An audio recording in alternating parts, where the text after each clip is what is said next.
Welcome to Growing Hope with Catherine Lang, coming to you from the rolling hills of Big Spring Valley in beautiful Alabama.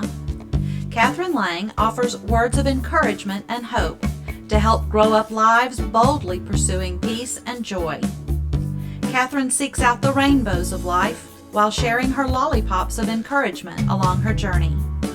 Here on Growing Hope, she features words to help hope and grow courage, all while challenging herself and listeners to radical choices and bold purpose. This is Growing Hope with Catherine Lang, where we are growing hearts open to pursue the extraordinary. And now, here's your host, Catherine Lang. Hello there, and welcome to Growing Hope. I am Catherine Lang, and I am your Rainbows and Lollipops host. Now, I confess that the last few hours I have not been feeling all that sparkly. You see, I have a fascination with the circus, and my fascination goes way back.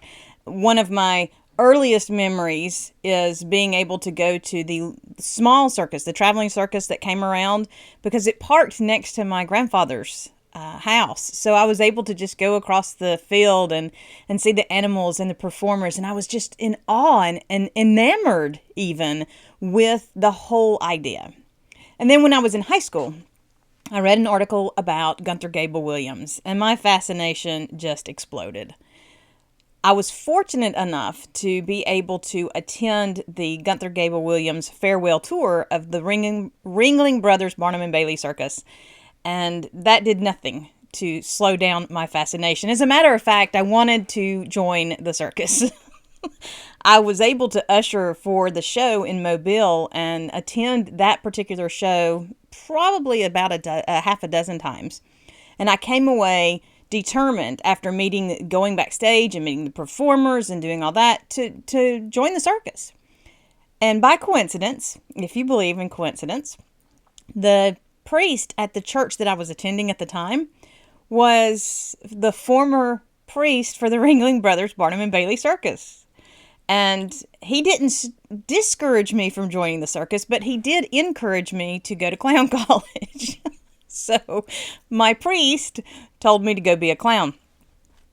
That said, the fascination, I will confess that I didn't go to clown college, although sometimes my family wonders. But my fascination with the circus didn't slow down. And then when I came home from college, I would take my nephews and my cousins to the circus every single year because the circus came to town for my birthday. Again, by coincidence. I carried that tradition over into my children and took them every chance we had when the circus came to town. Now, in the last couple of years, life has gotten in the way. The older boys have become Eagle Scouts or are working on Eagle Scouts. The youngest son has been involved in Cub Scouts and other activities, and so the circus hasn't been the priority.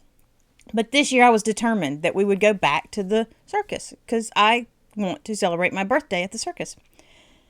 And then last night, I read about Ringling Brothers Barnum and Bailey Circus is going to shut their doors.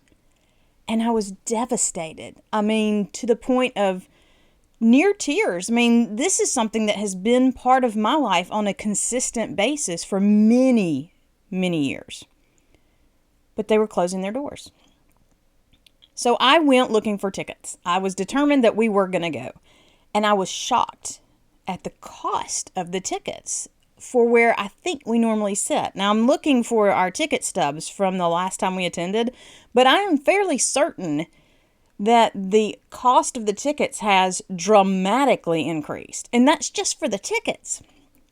So I sat there contemplating whether or not I was going to sell one of the children, sell off a limb, whatever, in order for us to make it to the circus, or if I was just going to let it go. And letting it go just did not seem like an option. When I mentioned to my older boys about the circus closing, they had some fond memories of when we went to the circus, and they shared those with me.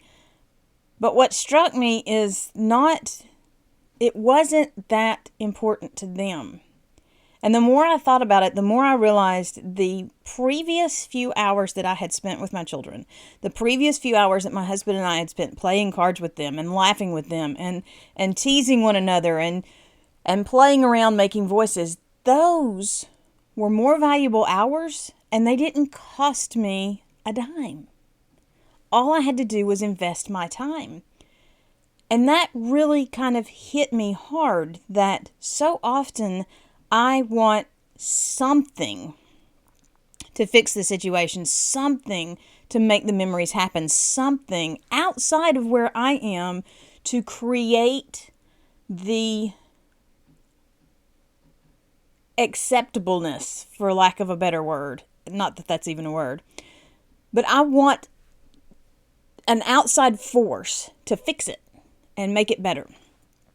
And in a way, that's what I was expecting from the circus. The circus was going to provide the entertainment. The circus was going to provide the enthusiasm. The circus was going to provide the connection. Because, one of the greatest pictures I have is of my husband and my children just staring up in awe as the performers at that particular performance went zipping over our heads. And just the sheer delight on them is something that struck me. But then so did the card game the night before. So what I'm sharing today is not about outside, but about inside, and how to take where I am right now and make the most of it. Because right now, where I am is all that I have. And if I'm not willing to make the most of it, I will stay in a consistent place of struggle, a perpetual state of struggle. So we're going to talk about seeing what you have instead of being focused on what you want or what's out there. And we're going to take the time to be with others. 3, capture the memories, because it's important to capture them. 4, stop looking outside for the answer. The answer is not outside. And finally, the most important thing that you can do is to do it now, because now really is the only time that we have to work with. Now, Growing Hope is going to take a quick break, so I can capture my breath and so I can share some other folks with you. When we come back, I'm going to dig in a little deeper about how to make the most of where you are and enjoying it, not just tolerating it, because it's important to enjoy the journey. Growing Hope is going to be back after these brief messages.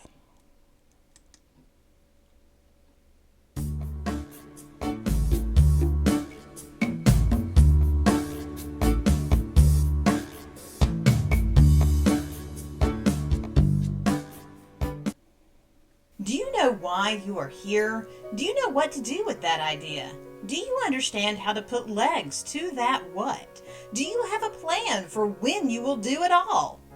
A Place in Purpose offers some tips and suggestions for finding your answers to these questions and then discovering the path to pursue the finish line with boldness. Purchase your copy of Place in Purpose by visiting www.catherinelang.com. And now it's time for Back Porch Chats, where I share the little snippets of wisdom I gain from chatting with friends and family on the back porch and around the globe. And that's where I think a lot of people are with following their purpose and doing what it is. And Keith and I have been talking about this a lot. And it's interesting to me that we're getting it in our Sunday school class. We're getting it in our sermons. And it's something that I am so passionate We're getting about. it in both of our Sunday school classes and in his Sunday sermon. That you're designed uniquely to do something. And the problem is that so many people are trying to do something other than what they're designed to do. Well, Paul tried to say it in a different way. And sometimes Paul would burn down a barn to roast a pig. Peter said that, but he didn't say it quite like that. He just said some of his stuff's hard to understand. but that's what he was saying. You can't, if you're the finger, you can't say you're not part of the body. Right. And what your purpose is important to the whole makeup of the body. Right. That's why I think that in some of Paul's writing, he said, And if everybody's doing their part and you come together, any problem that comes up, be it money, be it healing, be it this, there's some member sitting there that's allowing the Holy Spirit to work through them, so that person that comes to you and says, this is happening, can be fixed. Right. And Because the whole body is now operating, not just the finger trying to do something that the heart needs to be doing. wisdom is waiting just around the corner or maybe on the back porch. Keep looking, keep growing, keep learning. R&D Computer Solutions, serving all your computer needs. We provide low-cost hosting options, complete website development, and online troubleshooting service. No matter what your needs, the staff at R&D Computer Solutions will be there to help you find the answer. Visit www.rdcss.com to learn more about R&D Computer Services, a family-owned and Christian-run quality computer business. The music for this production was created by Kevin MacLeod of Incompetech.com and is licensed under Creative Commons by attribution.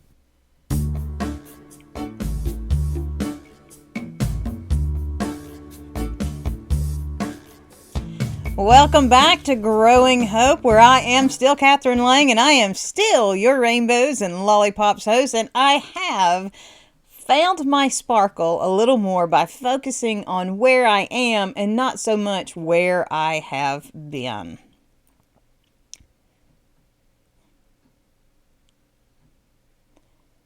It can be a challenge focusing on where you are, especially when you're not where you want to be. You know, when you're struggling to make ends meet, or when you're struggling in that relationship, or when you're just struggling to get out of bed in the morning, whatever it is that's coming against you pushes you to focus on where you want to be or where you have been instead of focusing on where you are. And it's good to have goals. I have my whiteboard of world domination. I have my focus folder. I have my big dream goals.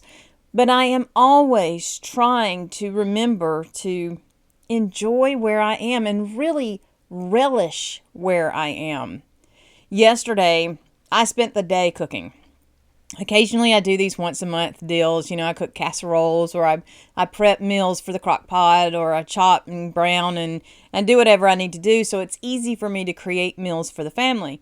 As a homeschooling family, we eat sometimes 3 full sit-down meals together a day.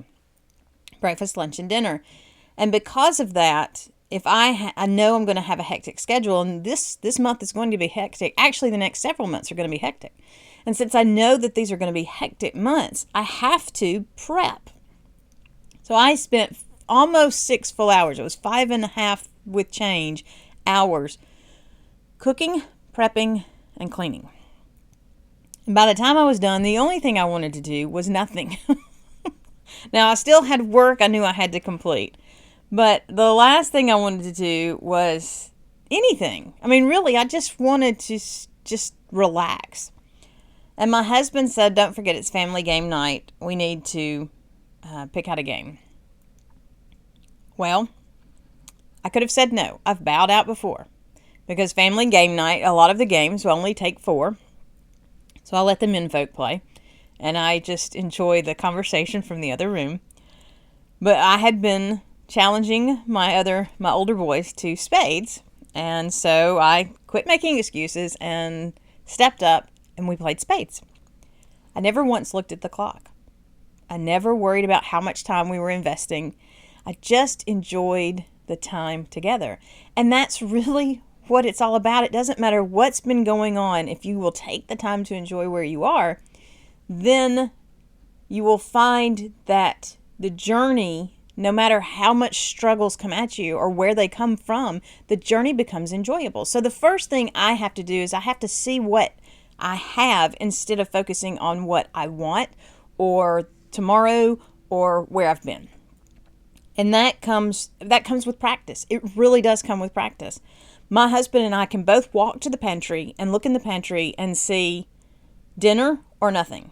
My husband likes to follow recipes, and so he can go to the pantry and see nothing. I like to be creative and a little daring sometimes.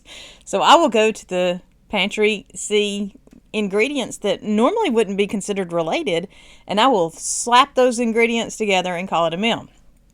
Sometimes we will repeat that meal. Sometimes we will try to forget it. But the difference is in our focus. I am seeing what's there and what I can do with what's there. And I think that that's what a lot of DIYers do, is they see what's there and what can I do with it. That's the key to enjoying this journey, is learning and practicing seeing what is there and what can I do with what I have and where I am. The second thing is to take the time to be with others. Yes, it's an investment. No, you will not be able to get that time back. But it will create lasting memories that cannot be bought and cannot be replaced. And it will also build the relationships, and everything that we do in life that's worth doing comes back to relationships. So take the time to be with others. The third thing is to capture the memories. Yes, take pictures. We all, not all of us, but most of us have a smartphone that has a camera on it. And even the old flip phones, a lot of them had cameras on them. Take pictures, but also write it down.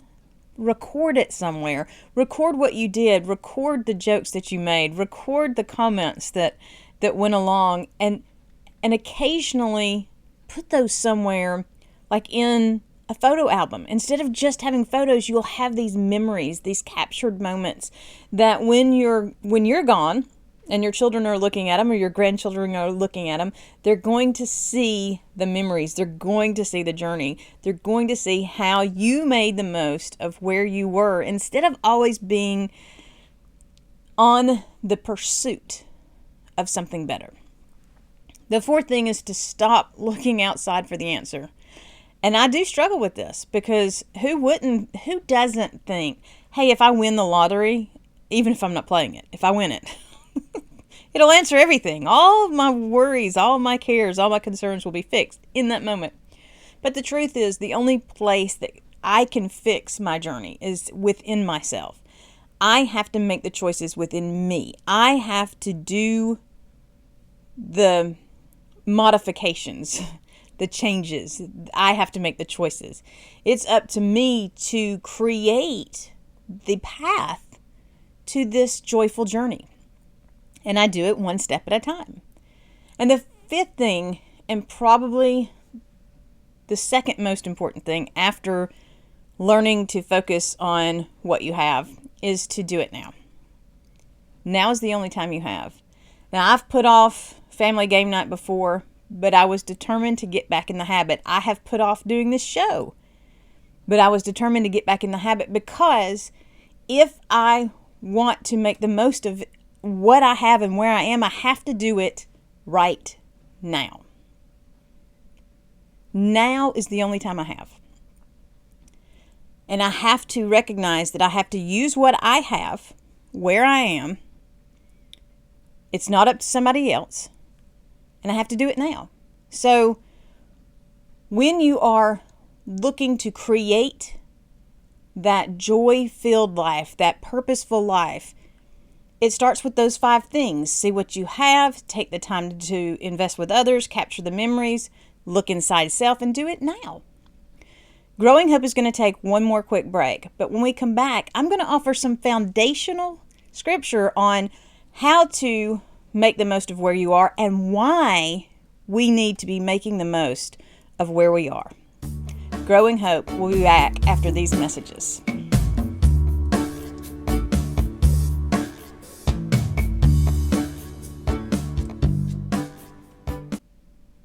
I have a secret. Actually, I have 8 secrets, and I'm going to share them with you. Hi, I'm Catherine Lang, and I am the Husband Whisperer. I've learned the secrets for having the perfect spouse. The Husband Whisperer by Catherine C. Lang. Available at most online bookstores, or you can purchase your copy by visiting www.catherinelang.com/books. The music for this production was created by Kevin MacLeod and Incompetech.com. Is licensed under Creative Commons by attribution.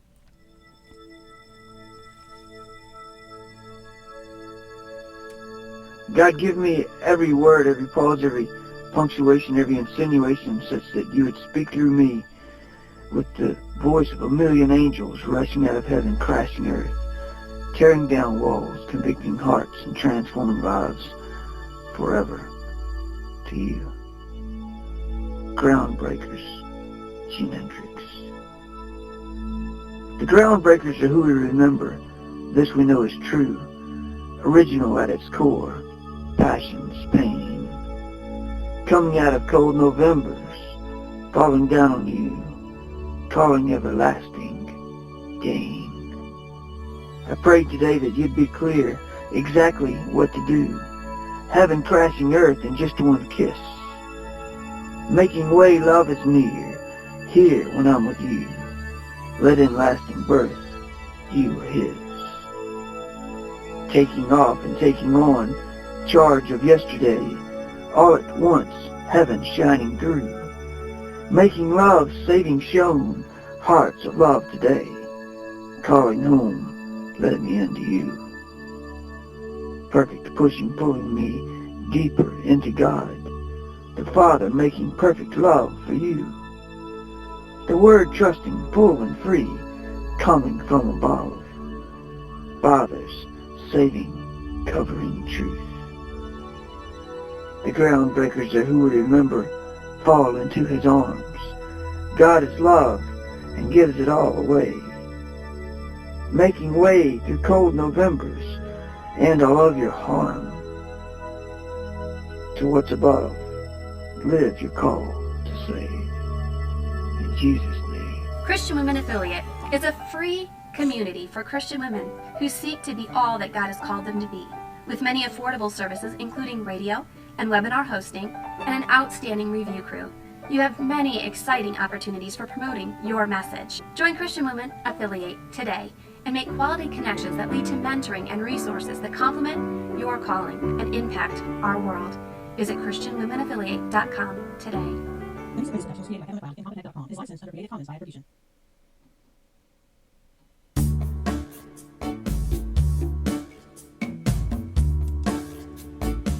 Welcome back to this final segment of Growing Hope, where today we're talking about how to make the most of where you are by enjoying the journey. I am Catherine Lang, and I am your Rainbows and Lollipops host because I dare to always find a way to enjoy the journey.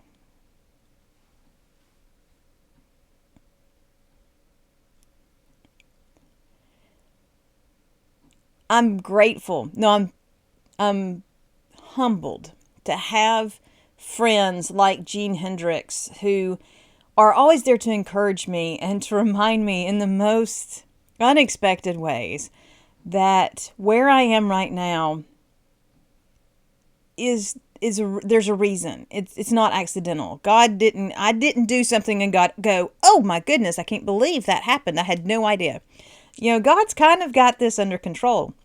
And yet somehow I think sometimes that where I am is a mistake. And granted, it may be a struggle, and I may be here because of choices I made, but it's never a mistake. There's always a reason, or more importantly, there's always a way that God can take where I am and create a better future, a better tomorrow. But I have to make the most of where I am. Now, before the break, we talked some about the 5 things that we need to focus on in order to really break through this need to live tomorrow or do it tomorrow or get it from somewhere else. Basically, it's 5 things. See what you have instead of focusing on what you want or where you want to be.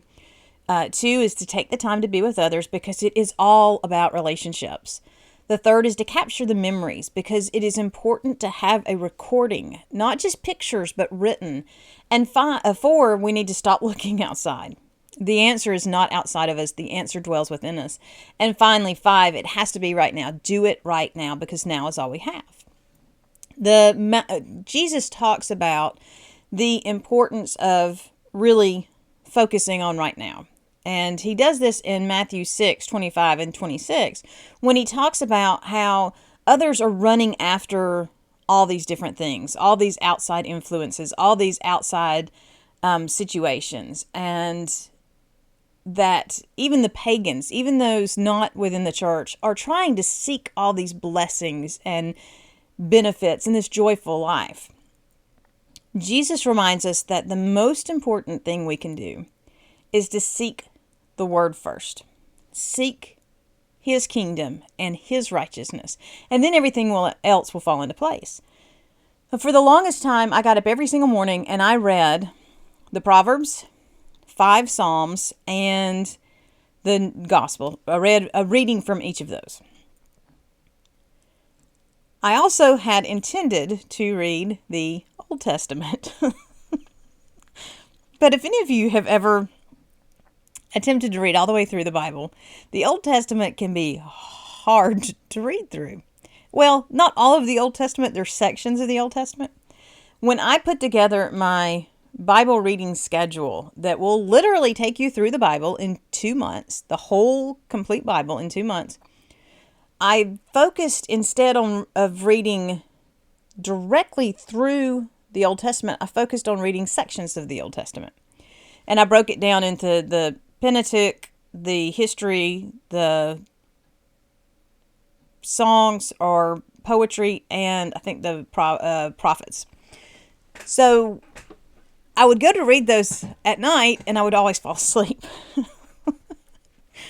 Well, this year I decided flip it, since I know that the Proverbs and the Psalms and the Gospel and the New Testament are something that usually I don't fall asleep with.